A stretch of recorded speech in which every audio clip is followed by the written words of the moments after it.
This position in 2004, 13-year-old Magnus Carlsen calculates like a machine. Let's see what happens here.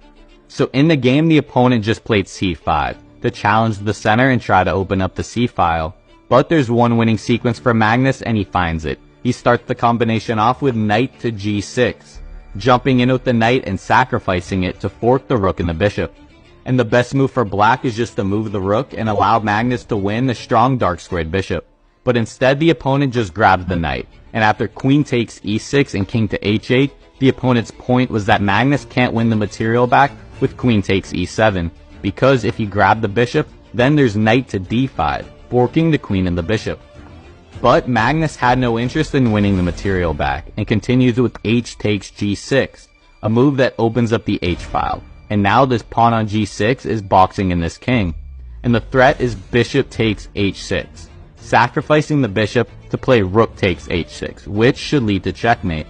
But the opponent thought they had the defensive move knight to g8, retreating with the knight to guard the h6 pawn and also guard the bishop.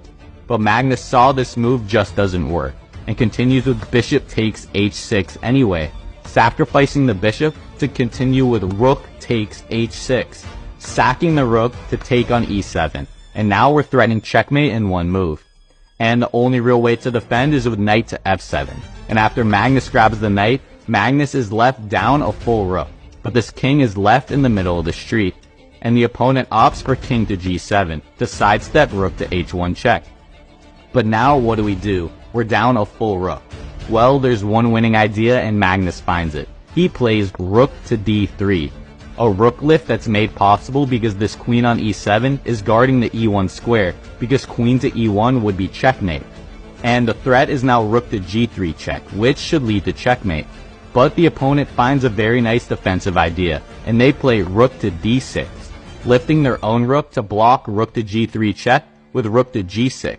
And this rook isn't even defended, but Magnus can't take the rook because then there would be queen to e1 checkmate. But Magnus sees this move also just doesn't work and plays rook to g3 check, and after rook to g6, we have queen to e5 check and the king takes on f7. And now Magnus finishes it off with queen to f5 check, rook to f6, and now with the king sandwiched in amongst the rooks, queen to d7. Checkmate.